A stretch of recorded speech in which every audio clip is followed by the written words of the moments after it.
ಒಬ್ಬ ವ್ಯಕ್ತಿ, ಒಂದು ಸಣ್ಣ ಹಳ್ಳಿ, ಮತ್ತೆ ಅಲ್ಲೊಂದು ಭಯಾನಕ ರಹಸ್ಯ.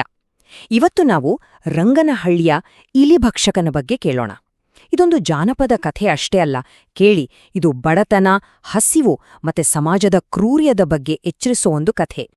ನೋಡಿ, ಈ ಕಥೆ ಶುರುವಾಗೋದೇ ಈ ಒಂದು ಲೈನ್ನಿಂದ. ಒಬ್ಬ ವ್ಯಕ್ತಿಯ ವಿಚಿತ್ರ ಮತ್ತು ಭಯಾನಕ ಹವ್ಯಾಸ. ಅಬ್ಬಾ, ಕೇಳೋಕೆ ಒಂಥರ ಅಲ್ವಾ? ಏನದು ಅಂಥ ವಿಚಿತ್ರ ಹವ್ಯಾಸ?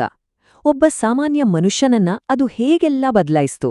ಬನ್ನಿ ಅದ್ರೊಳಗಿಳಿದು ನೋಡೋಣ. ಸರಿ, ಕಥೆಯ ಹೀರೋ ಅಥವಾ ವಿಲನ್ ಅನ್ಬೇಕೋ ಗೊತ್ತಿಲ್ಲ. ಇವ್ರೇ ರಂಗ. ನೋಡಕ್ಕೆ ಹಳ್ಳಿಯ ಬೇರೆಲ್ಲರ ಹಾಗೆ ಕೆಲ್ಸ ಮಾಡ್ತಿದ್ದ, ಮಾತಾಡ್ತಿದ್ದ, ಒಬ್ಬ ಸಾಮಾನ್ಯ ವ್ಯಕ್ತಿ. ಆದರೆ ಸೂರ್ಯ ಮುಳುಗ್ತಿದ್ದಾಗೇ ರಂಗನ ಇನ್ನೊಂದು ಮುಖ ಹೊರಗೆ ಬರ್ತಿತ್ತು. ಆ ಮುಖದ ಹಿಂದೆ ಒಂದು ಹೇಳಲಿಕ್ಕೂ ಅಸಹ್ಯ ಆಗುವಂಥ ರಹಸ್ಯ ಅಡಗಿತ್ತು. ರಂಗನ ಶಾಕಿಂಗ್ ಅಭ್ಯಾಸ ಅದು ಸುಮ್ಮನೆ ಶುರುವಾಗಿದ್ದಲ್ಲ. ಅದರ ಬೇರುಗಳು ಅವನ ಚಿಕ್ಕ ವಯಸ್ಸಿನಲ್ಲೇ, ಅವನ ಕಷ್ಟದ ಬಾಲ್ಯದಲ್ಲೇ ಇದೆ. ಆ ಕರಾಳ ದಿನಗಳೇ ಅವನ ಬದುಕಿನ ದಾರಿಯನ್ನೇ ಬದಲಿಸ್ಬಿಟ್ಟಿದ್ದು. ಹಾಗಿದ್ರೆ ಒಬ್ಬ ಮನುಷ್ಯ ಇಂಥ ಒಂದು ಅಭ್ಯಾಸಕ್ಕೆ ಯಾಕೆ ಬೀಳ್ತಾನೆ, ಹೇಗೆ ಬೀಳ್ತಾನೆ?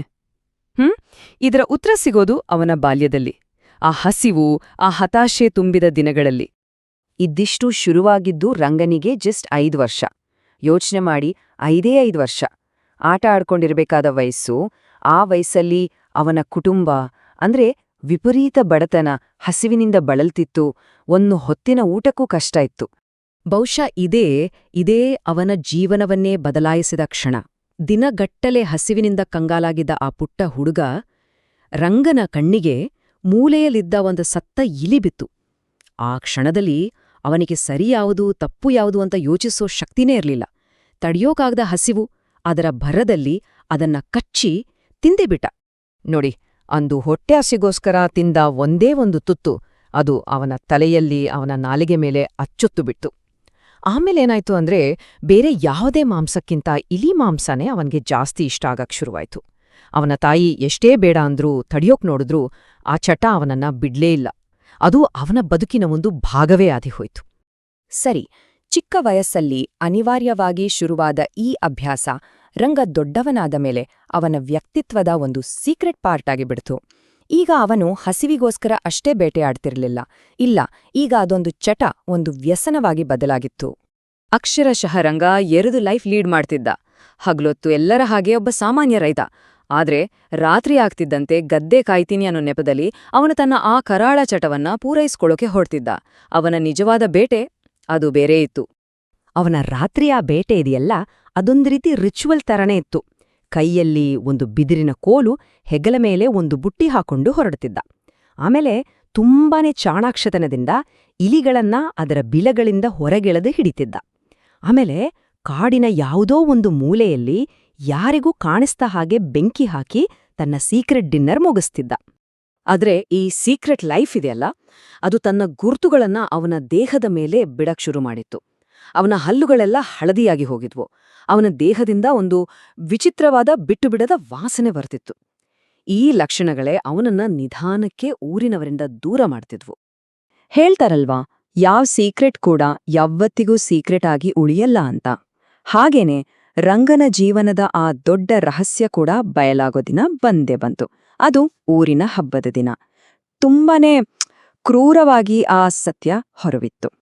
ಆ ದಿನದ ಐರನಿ ನೋಡಿ.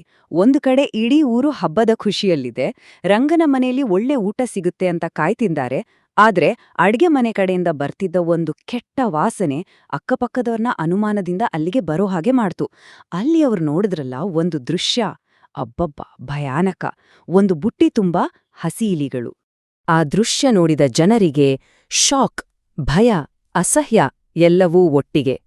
ಕಿರುಚಿಕೊಂಡು, ಚೀರಾಡಿಕೊಂಡು ಎಲ್ಲರೂ ರಂಗನ ಮನೆಯಿಂದ ಓಡಿಹೋದ್ರು. ಅವನ ಇಡೀ ಜೀವನದ ಆ ಒಂದು ದೊಡ್ಡ ರಹಸ್ಯ ಒಂದೇ ಒಂದು ಕ್ಷಣದಲ್ಲಿ ಚೂರ್ಚೂರಾಗಿ ಹೋಯ್ತು.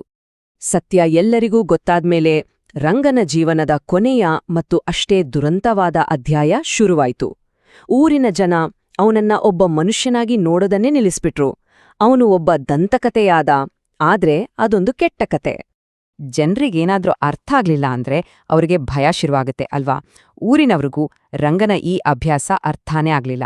ಸೊ ಅವರ ಮೊದಲ ತೀರ್ಪೇನಾಗಿತ್ತು ಅಂದ್ರೆ, ಇವನು ಮನುಷ್ಯನೇ ಅಲ್ಲ, ಇವನೊಂದು ಪಿಶಾಚಿ. ಸರಿ, ಇನ್ನೊಂದಷ್ಟು ಜನ ಅವನನ್ನ ಪಿಶಾಚಿ ಅಂತ ಕರೀಲಿಲ್ಲ, ಬದಲಿಗೆ ಅವನಿಗೇನೋ ಮಾನಸಿಕ ಖಾಯಿಲೆ ಇದೆ ಅಂದ್ರು. ಆದ್ರೆ ಇವೆರಡು ಅಭಿಪ್ರಾಯಗಳ ರಿಸಲ್ಟ್ ಒಂದೇ ಆಗಿತ್ತು. ಏನಂದ್ರೆ, ರಂಗ ನಮ್ಮ ಹಾಗಲ್ಲ, ಅವನು ನಮ್ಮಿಂದ ದೂರ ಇರ್ಬೇಕು. ಅವನು ಪಿಶಾಚಿನೋ ಅಥವಾ ರೋಗಿನೋ ಅನ್ನೋ ಚರ್ಚೆ ಮುಖ್ಯನೇ ಆಗ್ಲಿಲ್ಲ. ಊರಿನ ಕೊನೆಯ ತೀರ್ಪು ಒಂದೇ ಆಗಿತ್ತು: ರಂಗನಿಗೆ ಬಹಿಷ್ಕಾರ ಹಾಕ್ಬೇಕು. ಆ ಒಂದೇ ಒಂದು ಮಾತಲ್ಲಿ ಅವನ ಇಡೀ ಭವಿಷ್ಯ ತೀರ್ಮಾನವಾಗಿ ಹೋಗಿತ್ತು.